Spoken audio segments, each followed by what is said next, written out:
Donc salut à tous, c'est Curty. Écoutez, on se retrouve aujourd'hui pour un petit box opening du trône d'Eldren, donc une de nos dernières extensions de Magic qui est sortie. Alors, écoutez, on s'est procuré un display, on va faire cette ouverture, donc il y a toujours 36 boosters, je rappelle, dans un display. 36 boosters de 15 cartes. On va pouvoir ouvrir tout ça. Voilà. Donc les fameux boosters. Donc on rappelle, un booster, c'est constitué de cartes communes, de cartes Unco, de cartes rares ou de cartes mythiques. On peut également avoir des foils à l'intérieur. Donc tout ça, c'est un pourcentage un peu...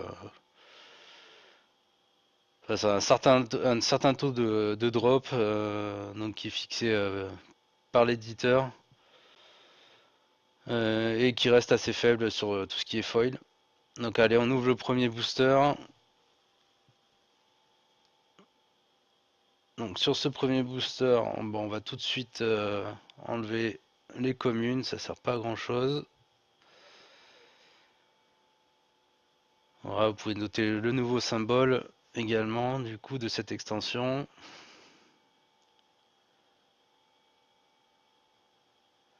Voilà.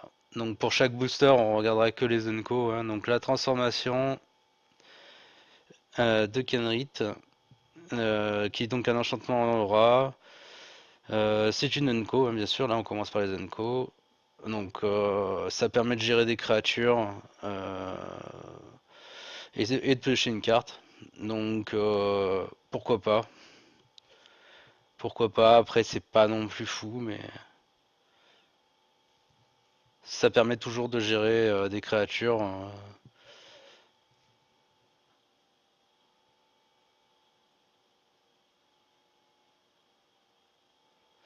La deuxième Enco, c'est donc un artefact. Quand il arrive sur le champ de bataille, on choisit une couleur, donc qui s'appelle bannière héraldique. Les créatures que vous contrôlez de la couleur choisie gagnent +1, +0, et on peut ajouter un mana de la couleur choisie. Donc c'est quand même un artefact qui fait de la mana plus autre chose. Donc il a quand même deux effets. Pour 3 mana, à voir, c'est peut-être jouable. Dans les, surtout si dans Eldraine on joue chevalier, comme c'est plutôt prévu. Après, à voir s'il y a plus de chevaliers rouges ou blancs, puisque c'est là quand même une couleur qu'il fallait choisir. Ensuite, l'Alliance Improbable. Donc, à chaque fois que vous piochez votre deuxième carte, à chaque tour, vous créez un jeton de créature 1-1 peuple fait avec le vol. Et pour 6 mana, on peut piocher une carte et se défausser d'une carte. Donc en gros, c'est un enchant qui s'auto-suffit, mais bon, qui reste un peu cher. Alors autant de 2 mana pour le poser, ça va, mais pour piocher, c'est un peu cher. Pas sûr que ça soit très utilisé. Surtout pour créer des 1-1. Bon, à voir. Et donc on arrive sur la rare du paquet. Donc évasion dans les friches pour 5 mana. En rouge et en vert. Exilez 5 cartes du dessus de votre bibliothèque. Vous pouvez jouer les cartes exilées de cette manière jusqu'à la fin de votre prochain tour. Et vous pouvez également jouer un terrain supplémentaire ce tour-ci. Donc c'est un rituel par contre. Bon bah c'est toujours sympa de regarder 5 cartes, hein, ça apporte quand même un certain card advantage. Après le problème c'est que la carte en elle-même coûte déjà 5 mana, donc c'est pas du tout sûr qu'on ait beaucoup de mana derrière pour pouvoir les jouer.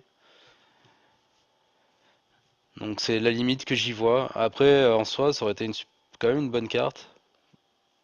On pourra toujours jouer un terrain, du coup si jamais on en pioche un, ça fera jouer un terrain supplémentaire. Mais après, à voir si vraiment on pourra jouer ces cartes-là, bon, sachant que c'est en rouge-vert, souvent c'est quand même des cartes assez chères à sortir. Bon, à voir.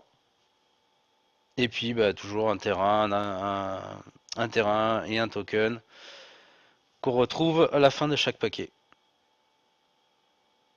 Donc, le deuxième booster, pareil, on va enlever les communes.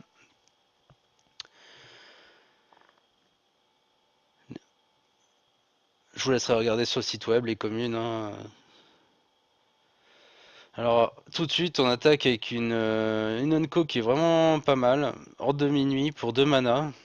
Donc, c'est une carte aventure, hein, la nouvelle capacité. Donc, c'est tout d'abord donc une 2-2 qui vole qui ne peut pas bloquer, mais on s'en fout un petit peu. Parce que pour 2 mana, une 2-2 qui vole, c'est toujours cool. Les humains et chevaliers, ce qui va être intéressant dans l'extension. Et son sort, bah, ça permet de renvoyer une carte de son cimetière, donc c'est assez sympa. Le carrosse enchanté pour 5 mana. Alors moi j'aime pas trop les véhicules, j'ai pas trop accroché aux extensions qu'on avait, donc je suis pas un grand fan. L'Alliance improbable, bon bah c'est déjà la deuxième qu'on récupère, on en a parlé juste avant. Le château Ordeval, donc qui fait partie des terrains rares du coup. Donc, tous les terrains rares sont plutôt pas mal.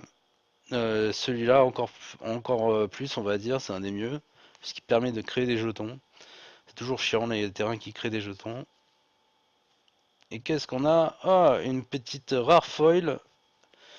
Donc danse du manoir, donc X, une île et une plaine, renvoyée sur le champ de bataille jusqu'à X cartes d'artefacts et ou d'enchantements non aura ciblés, chacune avec un coût converti de mana inférieur ou égal à X depuis votre cimetière. Si X est supérieur ou égal à 6, ces permanents sont des créatures 4/4 en plus de leurs autres types. Bon, là, c'est une carte qui permet quand même de récupérer des choses. Donc, dans le cimetière, en bleu-blanc, c'est pas trop, je sais pas si c'est trop les mécaniques.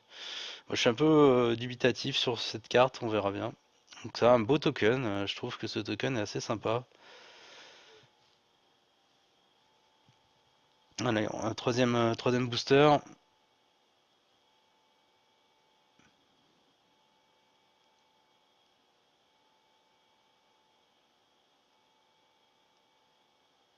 Vous l'avez compris, hein, on va enlever les communes.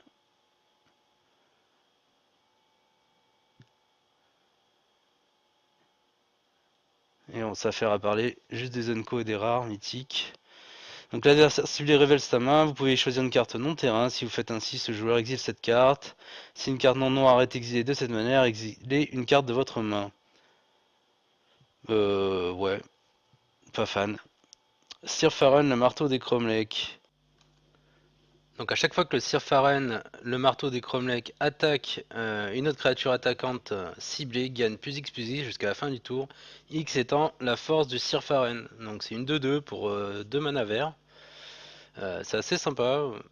Donc ça permet de booster humain et chevalier, hein, donc dans l'archétype de cette extension. Donc c'est quand même, moi je trouve ça pas trop mal pour 2 mana.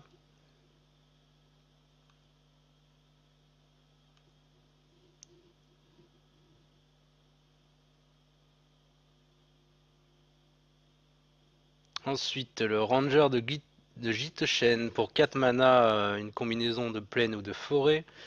On a un elfe et chevalier qui est une 2-2 qui crée en rituel aventure, donc qui crée 2 jetons de créature, un blanche humain.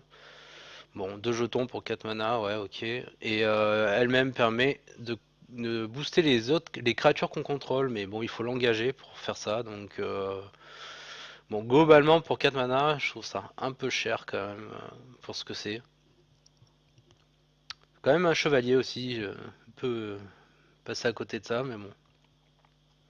Et du coup, la rare, le passage merveilleux, qui est assez sympa, c'est un terrain, c'est la nouvelle version d'étendue sauvage. Donc quand on le sacrifie, on peut aller chercher dans sa bibliothèque un terrain de base, on le met sur le champ de bataille engagé, sauf si on a déjà au moins 4 terrains, auquel cas on dégage ce terrain. Donc bon, c'est sympa, ça permet de faire peut-être un peu de splash ou malgré tout essayer de jouer dans d'autres couleurs, dans 3 couleurs. Ouais, c'est un bon terrain quand même.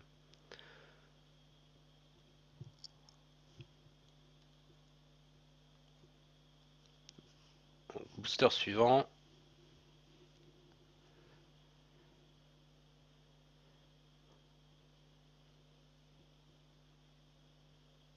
On enlève les communes. On va...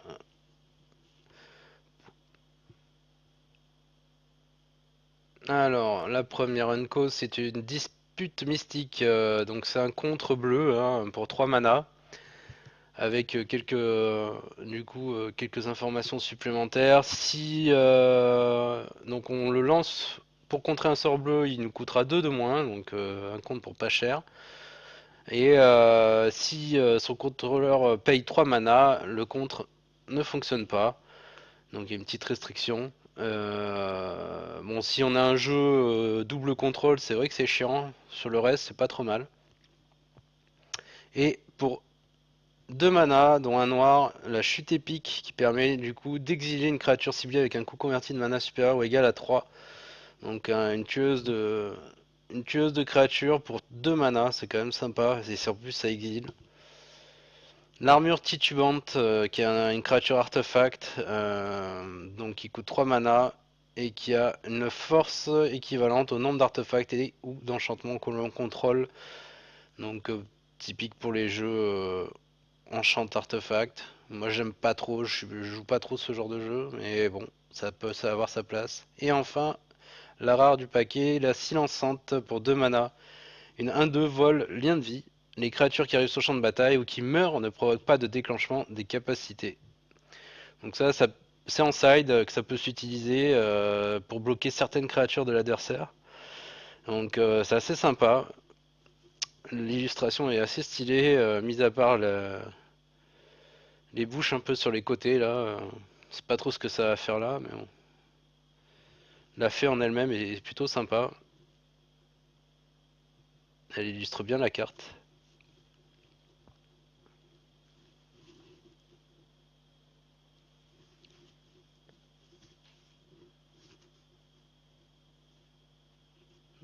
Donc on a un brise bouclier de braise, je sais pas quoi, de braiserette pour 2 mana. Donc c'est une 2-1 humain et chevalier qui permet via son aventure, donc qui est un rituel, de détruire un artefact. Bon, c'est assez typique des jeux rouges. Grumgully le généreux pour 3 mana, dont un rouge, un vert. C'est une créature légendaire gobelin chaman. C'est une 3-3 qui va booster toutes les créatures qui ne sont pas humaines et qui arrivent sur le champ de bataille. Donc elles prennent un marqueur +1/+1. C'est des marqueurs en plus, c'est assez sympa. Moi je trouve ça bien comme carte. Le serviteur mécanique pour 3 mana, une créature artefact 2-3 qui a une capacité inflexible, qui est pas terrible. Bon, on va pas trop s'attarder sur cette carte, qui à mon avis ne sera pas très utilisée. Et la rare, du coup, c'est une horloge de minuit pour 3 mana dont un bleu. Elle permet de donner un bleu. Donc c'est un artefact qui permet de donner une île. Pour 3 mana dont une île, elle permet de mettre des marqueurs heure. Sinon, à chaque entretien, on met un marqueur heure. Et au bout de 12 marqueurs heure, on mélange sa main et son cimetière dans sa bibliothèque et on repioche cette carte. Donc c'est très situationnel, hein. C'est très fort mais c'est très situationnel, c'est-à-dire que c'est vraiment contre certains types de jeux. Donc elle sera peut-être utilisée, voire même peut-être dans d'autres... pas en standard quoi. Contre des jeux meules, c'est assez pratique.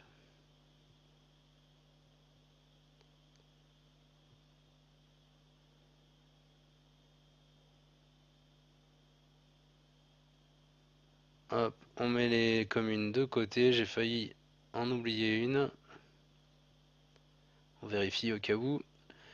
Et donc la première Unco, c'est une apprentie dépassée, c'est une créature 1-2 qui va permettre de meuler l'adversaire et de faire un regard 2 pour un mana, donc c'est pas mal si on joue meule.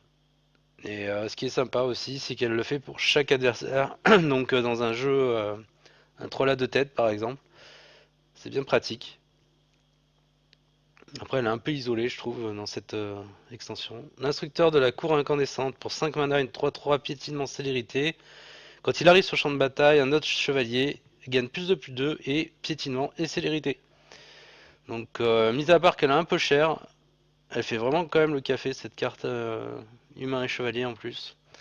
Le Pulsion Cupide, donc pour 5 mana, un mélange de bleu, donc de bleu et de noir, d'île et de marais. C'est un rituel qui fait qu'on révèle la main de l'adversaire, on y choisit une carte non terrain, soit dans sa main, soit dans son cimetière, on l'exile, et nous on peut jouer cette carte pour n'importe quel coup de n'importe quel mana. Donc c'est assez sympa pour récupérer des cartes de l'adversaire, donc bon, typique des jeux contrôle, hein, Esper et tout ça. Donc je sais pas trop ce que ça va donner dans après la rotation là, mais ça aurait pu être utilisé comme carte. C'est un peu cher malgré tout.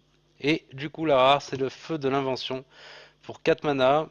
Donc c'est un enchant qui permet de lancer autant de sorts qu'on veut. Non, on peut lancer des sorts que pendant son tour. Et par contre on peut pas lancer plus de 2 sorts. Tous les sorts qui sont un coup converti de mana inférieur ou égal au nombre de terrains qu'on a, à ce moment-là, on peut les lancer sans payer leur coût de mana. Donc, typiquement, on peut lancer je sais pas, des foudres à 2 mana. Déjà, il faut 4 pour la sortir, donc on a au moins 4 mana, on a au moins 4 terrains sur le champ de bataille, quoi. Donc, tout ce qui sera en dessous de 4 mana, on pourra le lancer. Par contre, on pourra pas en lancer plus de 2, donc c'est super parce qu'on peut en lancer plein, mais à la fois on est restreint. Donc je sais pas trop ce que ça va donner cette carte. Elle paraît puissante, mais à la fois elle a quand même une grosse limite. Bon, c'est ce qui est normal d'ailleurs. Sinon elle serait complètement pétée.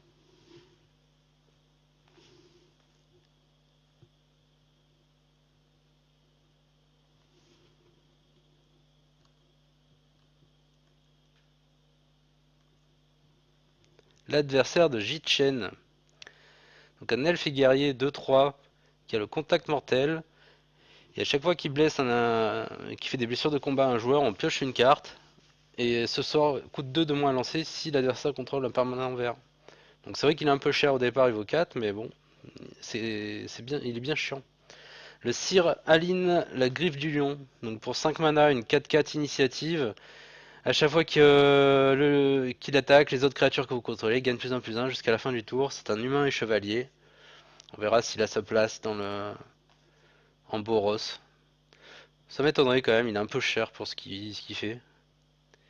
Pour 2 mana en Rakdos en noir et rouge, du coup on a un équipement cette fois qui permet de donner plus 2. Et si on équipe un chevalier, ça coûte un mana. Si on équipe n'importe quelle créature, ça coûte 3 mana. Donc dans l'archétype chevalier, cet équipement peut être vraiment sympa. En plus, on a pas mal de cartes qui sont aussi basées sur les équipements, donc c'est cool. Et du coup, la rare, la Linden Reine Implacable pour 3 mana, une 3/3 vigilance. À chaque fois qu'une créature blanche que l'on contrôle attaque, vous gagnez un point de vie. C'est plutôt fort. Dans les decks aggro blancs, je pense qu'elle a quand même sa place. Et en foil, une Titanco, donc un chat 4/5 pour 5 mana. À chaque fois qu'au moins une créature non humaine que vous contrôlez inflige des blessures de combat à un joueur, vous piochez une carte. Bon, la capacité est pas terrible. Après, ça permet de piocher des cartes en vert, c'est toujours pratique. Mais la carte vaut un peu cher, donc bon, on va voir. Il y a peut-être mieux à faire, et puis il y a peut-être mieux comme jeu en vert, tout simplement.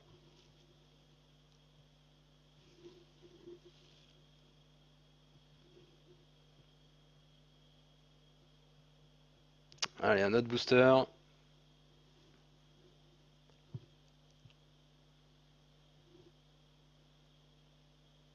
Et c'est un cercueil de verre pour 2 mana, un blanc et un incolore. C'est un artefact qui va permettre de faire du contrôle de créatures chez l'adversaire.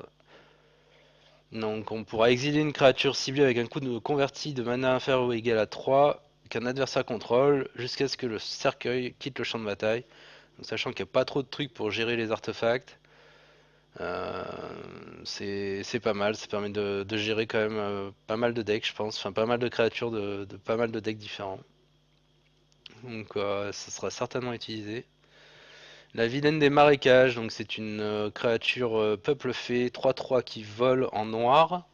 et qui pour 3 mana plus on sacrifie une nourriture fait perdre -3/-3 à une créature ciblée. Donc sa capacité est assez sympa et si on arrive à jouer avec des générateurs de nourriture, ça peut vite clean un board, même si la carte en elle-même coûte un peu cher à invoquer. Le four de l'envoûteuse est un artefact pour un mana qui permet de sacrifier une créature, et si on sacrifie une créature, on crée un jeton. Si l'endurance de la créature qui a été sacrifiée est supérieure ou égale à 4, on créera 2 jetons à la place. Bah, typiquement, voilà, ça permet de créer des jetons, mais bon, il faut avoir des créatures à sacrifier. Donc, une magnifique carte, en tout cas, je la trouve très jolie. Une tueur de géant en full art. Bon, on va juste parler de l'illustration? Non. C'est une 1-2, créature humain et paysan. Et pour 3 mana, elle permet de détruire la créature ciblée de force supérieure ou égale à 4 en éphémère et en aventure. Donc, bon, c'est sympa, mais ça permet de. Enfin, voilà, sur des decks qui ont des grosses créatures, sur des decks qui ont des petites créatures, ça servira à rien du tout. Mais je répète, l'illustration est vraiment très jolie. En tout cas, j'adore.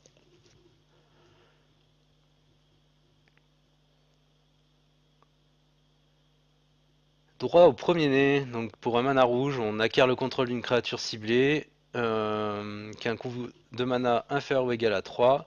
Jusqu'à la fin du tour, on dégage cette créature, elle acquiert la célérité et du coup on peut rattaquer avec, c'est du classique.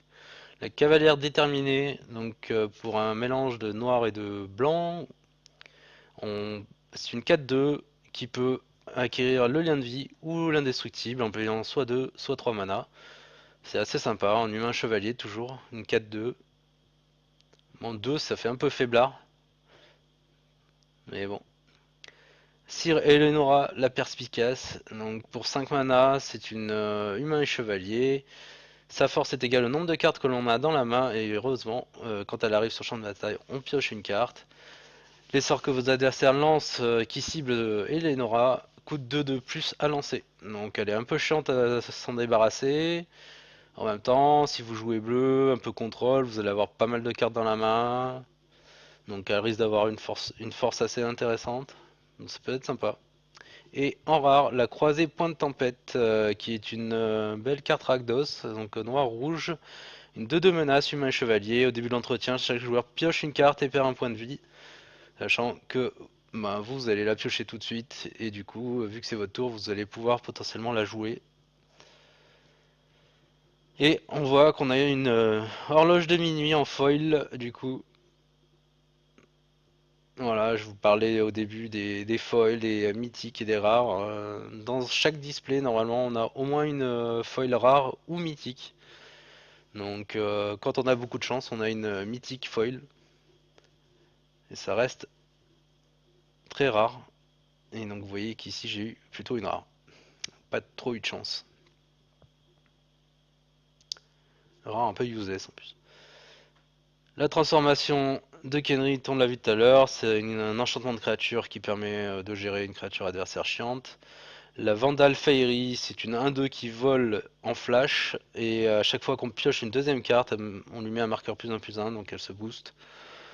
Bon, pour 2 mana, c'est moyen.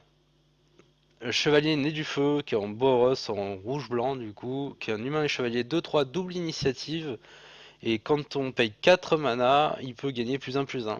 Donc sachant qu'on les a, il peut gagner facilement +1/+1. En double initiative, ça fait quand même très mal. C'est un humain et chevalier. L'archétype humain et chevalier Boros, ça va faire mal. Et la rare, du coup, la longue vue ensorceleuse. Donc elle permet de regarder la main de l'adversaire, choisir n'importe quel nom de carte et les capacités activées de la carte qu'on aura choisie ne pourront pas être activées, à moins que ce soit des capacités de mana. Bon. Donc ça permet quand même de regarder la main de l'adversaire et de lui rendre potentiellement une carte super forte complètement useless. Donc c'est plutôt du contrôle, mais c'est assez sympa, c'est assez fort. Le fait que ça soit un artefact aussi, c'est marrant. C'est pas habituel.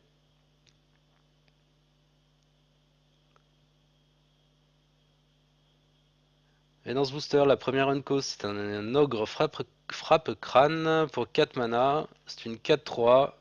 S'il inflige des blessures à un adversaire, se défausse d'une carte au hasard. Et si ce joueur fait ainsi, il pioche une carte. Bon, dommage qu'il y ait la fin de la phrase, enfin la fin de la capacité. Le fait qu'il pioche une carte, c'est pas terrible.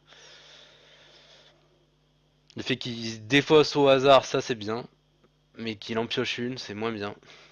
Le Sir Conrad le Sinistre, donc pour 5 mana, c'est une 5-4. À chaque fois qu'une autre créature meurt ou qu'une carte de créature est mise dans un cimetière, depuis autre part que le champ de bataille, ou qu'une carte de créature quitte votre cimetière, Sir Conrad inflige un blessure à chaque adversaire. Et pour 2 mana, chaque joueur met la carte du dessus de sa bibliothèque dans son cimetière. Donc du coup ça fait proquer le Sir Conrad et on fait un dégât à chaque adversaire. Donc c'est une 5-4, humain chevalier toujours. À voir. On sent qu'il y a un potentiel, mais c'est pas. Voilà, pour l'instant, ça a l'air d'être un peu juste comme carte. La chasseuse éclairée pour 3 mana, un humain et guerrier, donc c'est une 3-3 déjà. À chaque fois qu'elle attaque ou qu'elle bloque, donc il y a quand même deux conditions, on peut créer des jetons de nourriture, donc elle va vraiment générer des jetons. Et quand on sacrifie 2 jetons de nourriture, on pioche une carte. Donc je trouve que cette carte fait pas mal de choses. Non seulement bon, c'est une 3-3 pour 3 mana, elle crée des jetons de nourriture, donc potentiellement on se remet de la vie, et puis potentiellement on peut piocher. Et enfin, du coup, la rare c'est le géant Krakos, qui est pour 3 mana, dont un rouge. Se joue en aventure un éphémère qui va donc infliger 2 blessures à n'importe quelle cible et qui peuvent pas être prévenus, donc c'est quand même très fort. Et lui-même, du coup, c'est une 4-3, et à chaque fois qu'il devient la cible d'un sort, il fait 2 dégâts au contrôleur de ce sort. Donc c'est une 4-3 qui va être chiante à gérer pour l'adversaire, et en plus qui fait 2 dégâts qu'on peut pas éviter. Donc tout ça pour 4 mana, c'est quand même très très fort comme carte. C'est pareil, ça fait beaucoup de choses. Les deux dernières cartes là étaient assez fortes. Bon, il y en a une qui est rare, mais quand même. Et donc c'est une Unco qu'on retrouve avec la Chevanière Vénérable pour 1 mana, une 2-1. Quand elle meurt, on mettra un marqueur +1/+1 sur un autre chevalier qu'on contrôle. Donc c'est assez sympa. Dans les decks aggro blancs, ça peut toujours faire mal, même si c'est pas un deck chevalier. Plongeons dans l'histoire pour 7 mana. Il nous coûtera 3 mana de moins à lancer si jamais l'adversaire a 7 cartes dans son cimetière.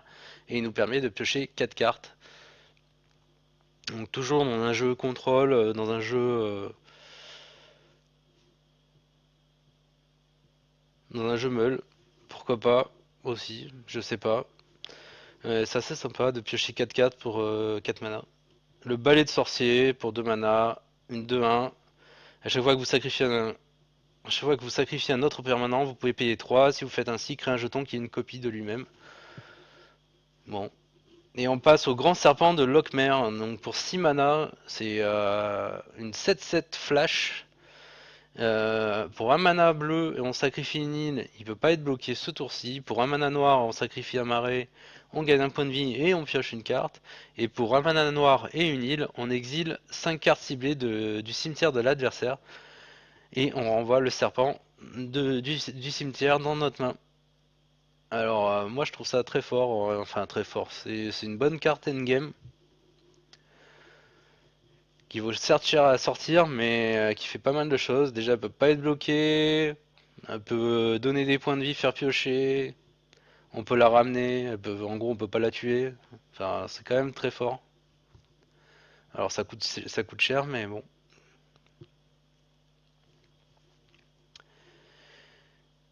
C'est un silence assourdissant qui nous arrive avec pour un mana du coup un enchantement, aucun joueur ne peut lancer plus d'un sort non créature par tour.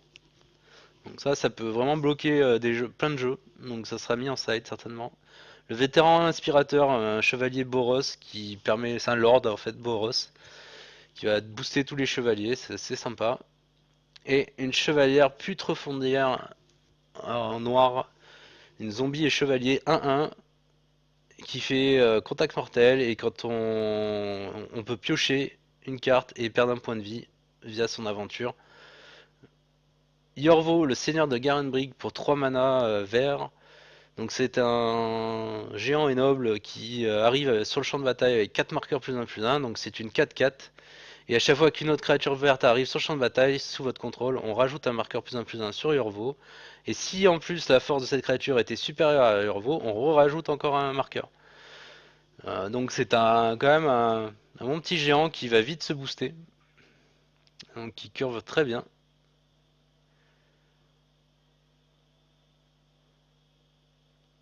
Alors, je reviendrai pas sur la carte d'avant là qui était aussi en full art. Toujours très joli ces full art. Il y en a pas mal dans cette collecte. C'est vraiment sympa. Alors Grenouillifié, on revient sur du contrôle en bleu pour 2 mana, un enchantement de créature qui va annihiler tout gros monstre en face, puisqu'il va faire perdre toutes les capacités à une créature et la faire devenir 1/1. Donc c'est assez connu comme carte. J'ai plus les noms des versions précédentes, mais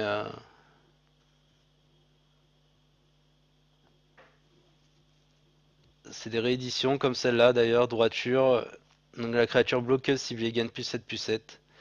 Donc en défense, un +7/+7, ça fait toujours plaisir. Et le dragon de Locke, donc pour 4 mana, soit des îles, soit des montagnes. C'est une 3/2 qui vole. Quand il arrive sur le champ de bataille ou qu'il attaque, on peut se défausser d'une carte et piocher une nouvelle carte. Bon, pas trop d'avis.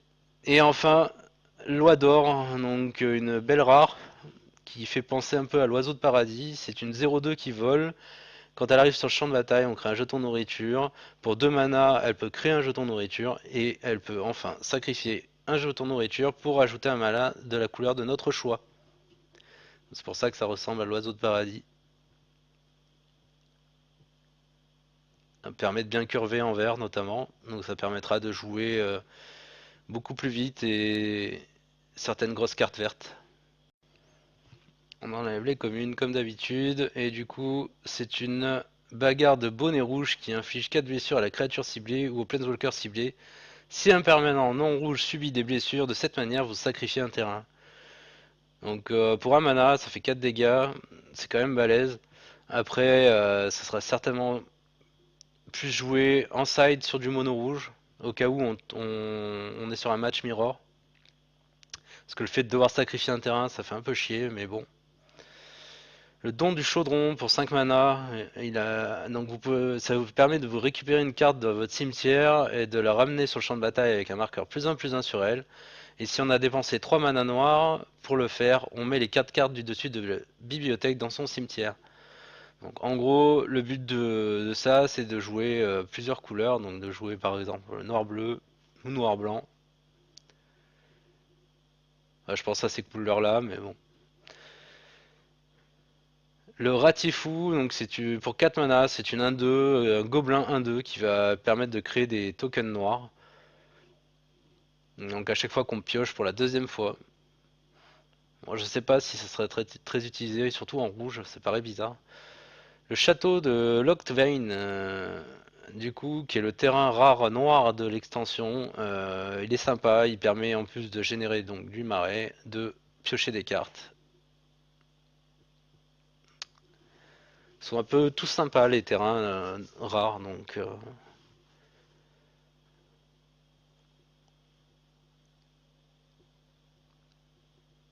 ne pas hésiter à les jouer. Bah, on commence par un terrain unco, du coup, terrain de tournoi qui de toute façon donc donnera un mana incolore et qui donnera une montagne, une plaine ou un marais si on veut jouer des chevaliers ou des équipements. Donc ça permettra peut-être de jouer des decks chevaliers à 3 couleurs, je sais pas.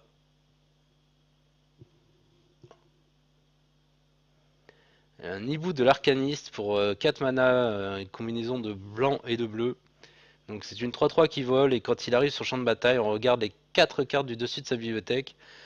Si jamais c'est un artefact ou un enchantement, on peut la mettre dans sa main et mettre le reste sous la bibliothèque, dans un ordre aléatoire. Donc ça se prête bien hein, dans les couleurs blanc-bleu, cette carte. On joue beaucoup d'enchant et d'artefacts. Le trèfle porte-bonheur pour 2 mana. À chaque fois que vous lancez un sort d'éphémère ou de rituel aventure, on le copie. Et on peut choisir de nouvelles cibles pour cette copie. Et le préservateur Nez des Friches pour 2 mana, donc un elfe et archer. C'est une 2-2 qui a flash portée. Et à chaque fois qu'une autre créature non humain arrive sur le champ de bataille, sous votre contrôle, vous pouvez payer X. Quand vous faites ainsi, mettez X marqueur +1/+1 sur le prédateur Nez des Friches. Préservateur, pardon. Donc c'est une très bonne carte hein, qui va curver à fond. Parce que c'est des marqueurs, hein, c'est pas jusqu'à la fin du tour. Donc à chaque fois qu'on va sortir des créatures bon, bien sûr, ce sera pas dans un deck chevalier du coup, enfin chevalier parce que souvent c'est chevalier et humain, mais dans d'autres decks verts, pourquoi pas.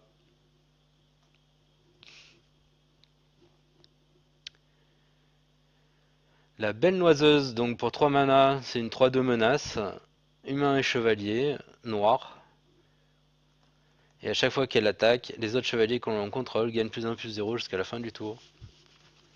Bon, 3 mana, 3-2 menace, c'est pas trop mal, sans parler de son texte supplémentaire. Après, qu'elle donne +1/+0, bon, c'est pas exceptionnel. Et pour 3 mana, c'est un éphémère ralliement pour le trône. Où on crée 2 jetons créatures blanches 1-1 humain. Et si on a dépensé du mana blanc pour le faire, on gagne un point de vie pour chaque token. Chasse brille, donc 2 mana, un blanc, une île et un incolore. C'est une 1 vol vigilance. Elle gagne +1/+1 si on a un artefact, +1/+1 si on a un enchant. Pareil, ça se prête bien dans ce type de couleur.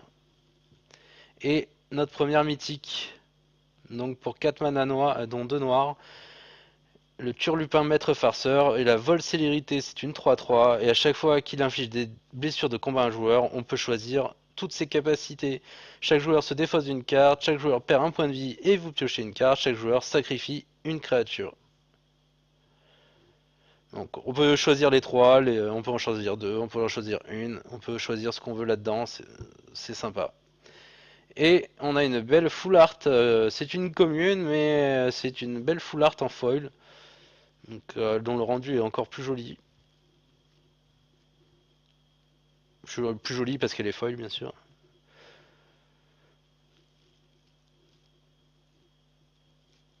Vivement une full art rare foil, ça, ça serait bien.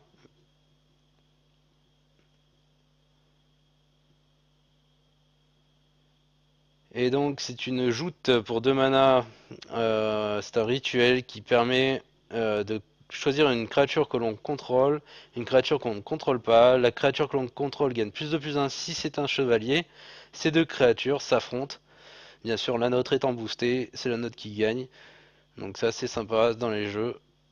Chevalier. Férocité des friches, c'est un enchantement pour 3 mana. Les créatures non humains gagnent +1/+0 et ont le piétinement. Fréquenceur de rempart pour 4 mana. C'est une 5-5 qui ne peut pas être bloquée par les chevaliers et les murs. Bon.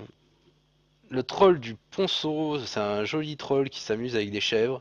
Donc pour 5 mana, c'est une 8-8 piétinement célérité. Quand il arrive sur le champ de bataille, l'adversaire ciblé crée 3 jetons de créatures 0-1 blanche chèvre.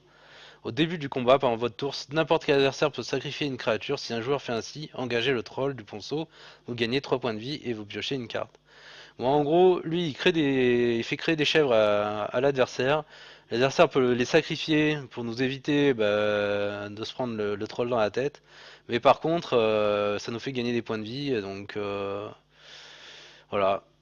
Je trouve qu'elle est assez chiante quand même cette carte, le troll du ponceau. Et puis pour 5 mana, une 8-8 piétinement, célérité, ça fait quand même plaisir.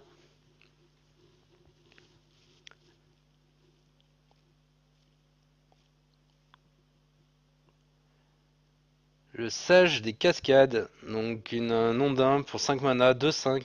À chaque fois qu'il arrive sur le champ de bataille, sous votre contrôle, vous pouvez piocher une carte. Si vous êtes ainsi, défaussez-vous une carte. Bon, c'est très moyen. Le berger du troupeau, pareil, c'est très moyen. Pour 2 mana, bon c'est quand même une 3-1 et elle a une aventure, un éphémère pour 1 mana, renvoyer un permanent ciblé que vous contrôlez dans la main de son propriétaire. Bon, ça permet des fois c'est situationnel quoi. L'éclaireur de chemin mystérieux pour 3 mana, une 2-2 qui vole. Chaque créature que vous contrôlez qui a une aventure arrive sur le champ de bataille avec un marqueur plus 1 plus 1 sur elle. Donc c'est un peu le lord des aventures, hein, des créatures aventures. Et la rare, c'est le retour de Langue Bestion.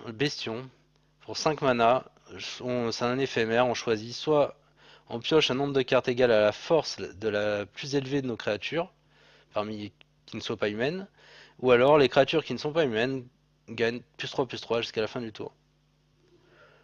Bon, pour 5 mana, je vous avoue, donner plus 3, bon après c'est à toutes les créatures. Bon, faut avoir chassé mitigé sur cette rare là. Je la trouve pas si puissante que ça, je la trouve un peu cher.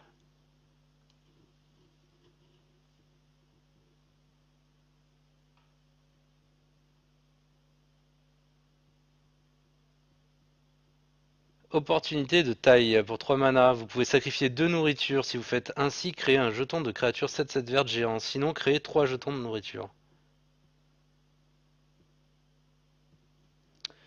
Ça paraît pas mal quand même dans l'idée. On sacrifie 2 jetons de nourriture pour en créer 3. La Pixie de Marafeuille. Donc une 2-2 qui vole peuple fée qui donne du mana. Bon, sans plus. Le rouet. Ajoutez un mana de la couleur de votre choix ou engagez la créature ciblée. Pour 3 mana, 5 mana, c'est un peu cher tout ça. Le champion fervent pour un mana rouge, donc un humain et chevalier 1-1, initiative et célérité. Et à chaque fois qu'il attaque, on peut donner à un autre chevalier attaquant plus 1 plus 0. Les capacités d'équipement que vous activez qui ciblent le champion coûtent 3 de moins à activer.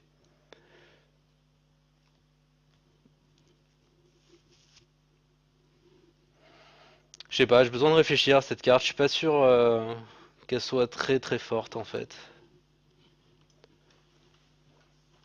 Je sais pas si les textes qui sont filés, enfin qui sont mis avec sont vraiment utiles en fait.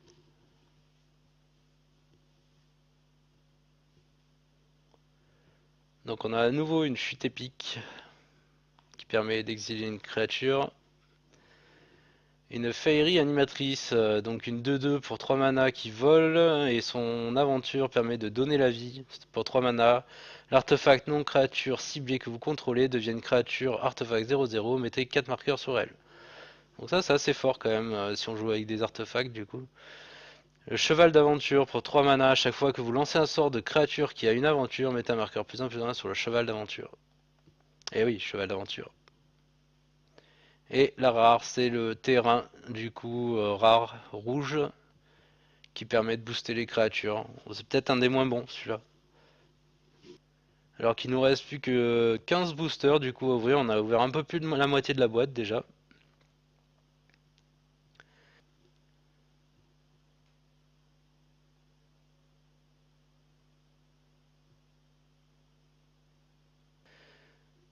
Et donc, on attaque les 15 derniers boosters. On n'a pas eu beaucoup de mythiques, hein, on en a eu qu'une. J'espère que ça va tomber maintenant.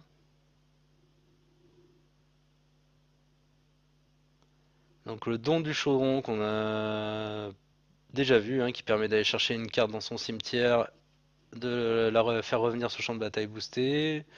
La grenouillifiée qu'on a déjà vu aussi, qui permet d'enchanter une créature, de lui faire perdre toutes ses capacités. Le ratier fou qu'on a vu aussi, qui permet de créer des tokens rats. Ah, une nouvelle carte, le flûteur de rats. Les rats que vous contrôlez, on la menace. On peut créer des jetons rats pour 2 mana. Et quand on sacrifie 3 rats, on peut acquérir le contrôle de la créature ciblée pour 4 mana. C'est un peu cher pour acquérir le contrôle de la créature, mais bon. Flûteur de rat, du coup, pour 2 mana. C'était la rare. Donc lui, en gros, le flûteur de rat, il s'amuse avec les rats, quoi.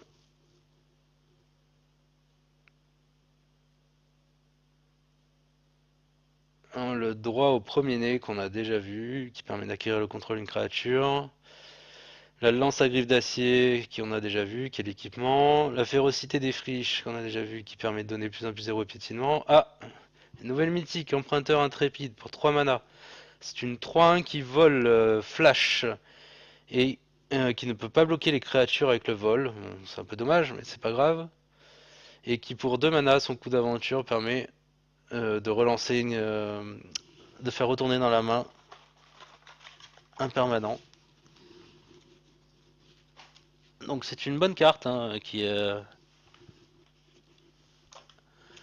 le familier de Chaudron. Donc quand il arrive sur le champ de bataille, chaque adversaire perd un point de vie, vous gagnez un point de vie. Tout ce qui brille pour 2 mana, donc un enchantement de créature qui permet de gagner plus 1 pour chaque artefact, la cavalière déterminée qu'on a déjà vu, et encore une mythique, un artefact légendaire, le chaudron d'éternité. Donc ce sort coûte 2 de moins à lancer pour chaque carte de créature dans votre cimetière. À chaque fois qu'une créature que vous contrôlez meurt, mettez-la au-dessous de votre bibliothèque. Et pour 3 mana, et payez 2 points de vie, renvoyez une carte de créature ciblée depuis votre cimetière sur le champ de bataille. Donc en gros, c'est vraiment un artefact qui permet de faire revenir des créatures. Un peu bizarre quand même, je comprends pas trop son utilité. Qui fut et qui sera, donc un éphémère, envoyez une carte ciblée depuis votre cimetière dans votre main, mettez jusqu'à une autre carte ciblée depuis votre cimetière au-dessus de votre bibliothèque, exilez qui fut et qui sera.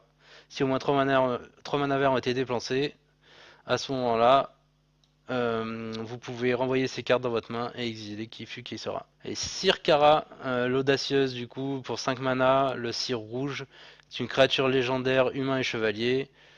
À chaque fois que Sirkara l'audacieuse ou qu'un sort d'éphémère ou de rituel que vous contrôlez inflige des blessures à un joueur, exilez la carte du dessus de votre bibliothèque. Vous pouvez jouer cette carte ce tour-ci. Le géant de tige de haricot. Donc la force et l'endurance du géant de tige de haricot sont chacun égales au nombre de terrains que vous contrôlez. Et il a un rituel, vous cherchez dans votre bibliothèque une carte de terrain de base, mettez-la sur le champ de bataille et mélangez votre bibliothèque. Pour 3 mana, on peut faire ça en rituel. Et la rare qui est enlevée par les fées. Donc pour 2 îles et X, renvoyez la créature ciblée ayant un coût converti de mana de X dans la main de son propriétaire. Et vous créez X jetons de créature 1-1 peuple fait avec le vol. Donc c'est quand même fort, hein. Après ça vaut cher mais c'est fort. À mon avis trop cher pour être joué. En standard en tout cas. C'est vengeance.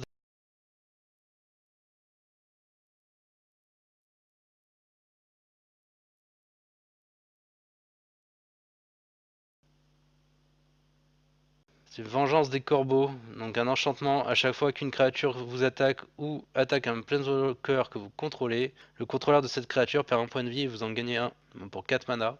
C'est un bon enchant, un bon effet. Commandant de Livermore pour 2 mana. Contact mortel, l'endurance du commandant est égale au nombre de chevaliers que vous contrôlez et à chaque fois que le commandant attaque, un autre chevalier ciblé que vous contrôlez acquiert l'indestructible. Le Sir Alain, la griffe du lion, donc on l'a déjà vu. Le feu de l'invention, on l'a déjà vu également.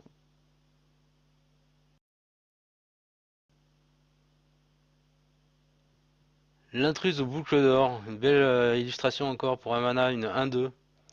Et sinon, elle a un coup d'aventure de 7. Oh là là, ouais. Ça crée 3 jetons de 2 vers ours. Bon, c'est une humain et berserker, c'est pas dans les chevaliers. L'instructeur de la cour incandescente qu'on a déjà vu. La chasseuse éclairée qu'on a déjà vu qui était pas mal. Et la rare, c'est le grand serpent Anorok. Et donc portée piétinement en protection contre le multicolore, le grand serpent arrive sur le champ de bataille avec X marqueur +1/+1 sur lui. Donc c'est vraiment pas mal cette carte. Coûte pas si cher que ça à sortir, du coup. Pour 5, on a une 5-5 qui est un peu tout là, portée, piétinement, protection contre le multicolore.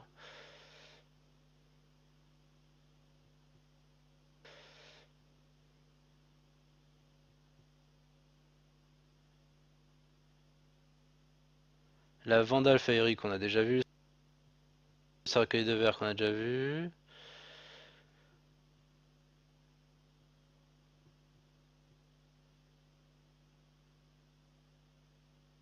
Donc qui permet de gérer une créature de l'adversaire. Noyade dans le loch. Donc on choisit soit on contrecarre un sort ciblé ayant un coût de converti de mana inférieur ou égal au nombre de cartes dans le cimetière de son contrôleur, soit on détruit une créature. C'est assez sympa. Gargouille de ventresse. Donc la gargouille de ventresse c'est une 5-4 qui vole. Elle peut attaquer à moins que le joueur défenseur n'ait au moins 7 cartes dans son cimetière. Le gargouille doré ne peut bloquer à moins que vous n'ayez au moins 4 cartes dans la main. Donc c'est pas mal. Une, une rare sympathique en tout cas. On n'y voit pas trop l'intérêt en standard actuellement, mais bon. Donc on a à nouveau le Unco qui est sympa, ordre de minuit, une petite Unco chevalier, de 2 qui vole. L'ogre 4-3, voilà, tout ça on avait déjà vu. Le talisman griffe de souhait qu'on n'a pas vu, qui arrive sur le champ de bataille avec 3 marqueurs souhait sur lui. Pour un mana, on retire un marqueur souhait, cherchez une carte dans votre bibliothèque, mettez-la dans votre main et mélangez ensuite votre bibliothèque. Et un adversaire récupère le contrôle de ce talisman. Voilà, donc bon, un talisman à double tranchant. On a déjà vu ce genre de carte par le passé, bon, c'est pas très utilisé en règle générale. Le fait que l'adversaire puisse récupérer la carte, c'est pas top top.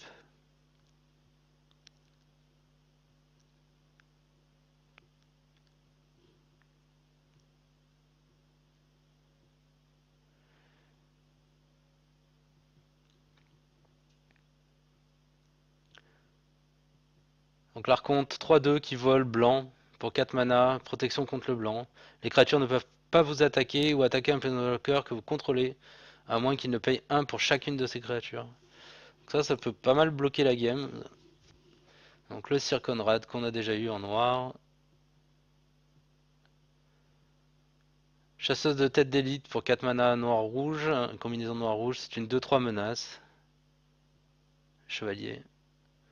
La fatalité perdue, un enchantement au début de l'entretien de chaque joueur. Ce joueur sacrifie un permanent non jeton non terrain. Si ce joueur ne peut pas le faire, il se défausse d'une carte, il perd 2 points de vie, vous piochez une carte, vous gagnez 2 points de vie, vous créez un jeton. C'est la folie quoi. Donc les enchantements comme on aime bien voir d'ailleurs en noir-blanc. Vraiment des enchantements chiants, ça c'est toujours sympa à jouer. Après est-ce que c'est fort? Peut-être pas, mais c'est toujours marrant à jouer.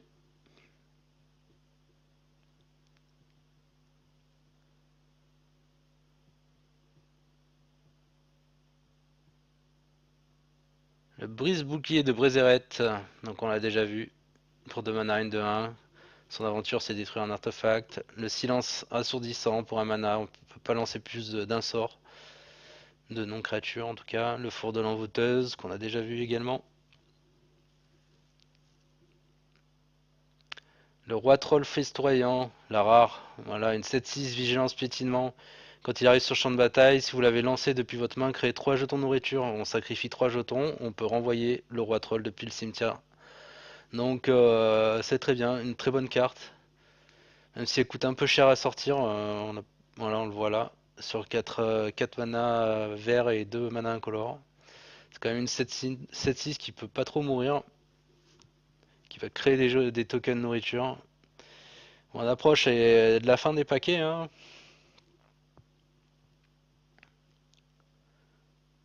Et on est à 3 mythiques. Le plongeon dans l'histoire, qu'on a déjà vu, qui permet de piocher 4 cartes. Un chevalier Boros qu'on a déjà vu.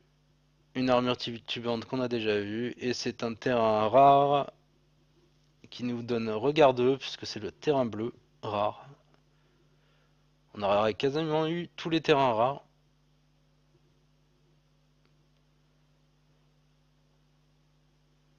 Pas eu de double.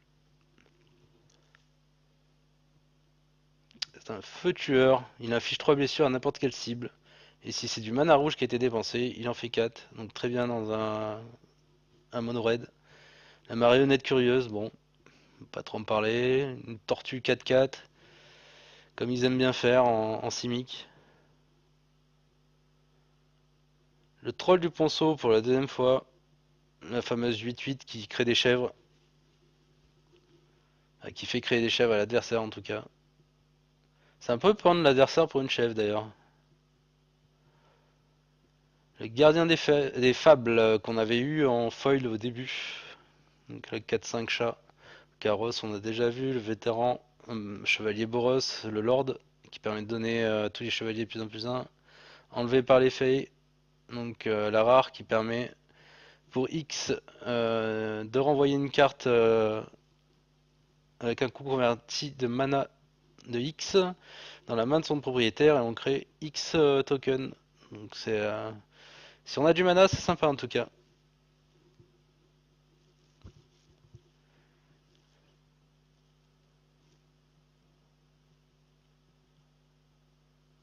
L'apprenti dépassé qui est la 1-2 qui permet de meuler et de regarder. La piste de miettes, quand la piste de miettes arrive sur le champ de bataille, on crée un jeton de nourriture. À chaque fois que vous sacrifiez une nourriture, vous pouvez payer 1. Si vous faites ainsi, regardez les 2 cartes du dessus de votre bibliothèque. Vous pouvez révéler une carte de permanent parmi elles et la mettre dans votre main. Le Sirfaren, le marteau des Cromlech pour 2 mana, une de 2 qu'on avait eu au tout début. Et la mythique, c'est une Garruk, chasseur maudit. Donc un Planeswalker, voilà, pour 6 mana. Il arrive avec 5 de loyauté. Pour 0, il crée des loups 2-2. Et quand il meurt, ces loups, bah, ils vont pouvoir booster la loyauté de Garruk. Et pour son -3, il détruit une créature, on pioche une carte. Donc il est assez sympa, il est quand même très complet. Ce qui est chiant, c'est qu'il vaut 6. Et il a des Planeswalkers pour ce coup-là qui sont très compétitifs en face. Transformation en citrouille, on renvoie le permanent non terrain ciblé dans la main de son propriétaire. Si on a dépensé du mana bleu, on peut créer un jeton de nourriture. On pioche une carte aussi, donc bon, ça fait pas mal de choses, mais au final, chevalier immortel, un squelette et chevalier qui a célérité un 4-2. Quand vous gagnez des points de vie pour la première fois chaque tour, envoyez le chevalier immortel depuis votre cimetière dans votre main. Quand en effet on comprend pourquoi il est immortel. Donc un tavernier, qu'on voit d'ailleurs sur les illustrations. Et la noire, c'est le parangon lance noire, donc un humain et chevalier 3-1 flash. Quand il arrive sur le champ de bataille, un chevalier ciblé acquiert le contact mortel, lien de vie jusqu'à la fin du tour. Il faut voir qu'il peut cibler lui-même, donc c'est très très fort comme carte pour 2 mana. Donc c'est une très bonne rare. Voilà, on a fait la présentation du coup de cet unboxing de display. On a eu 4 mythiques au final, sachant que la moyenne tourne autour de 5. On s'approche de la moyenne, c'est pas un très bon display, on peut pas non plus dire que c'est un mauvais display, mais bon. C'est assez sympa. Voilà, je vous remercie d'avoir visionné cette vidéo. N'hésitez pas à liker si vous avez aimé, voire même à vous abonner à la chaîne, ça fait toujours plaisir. Et je vous dis à bientôt.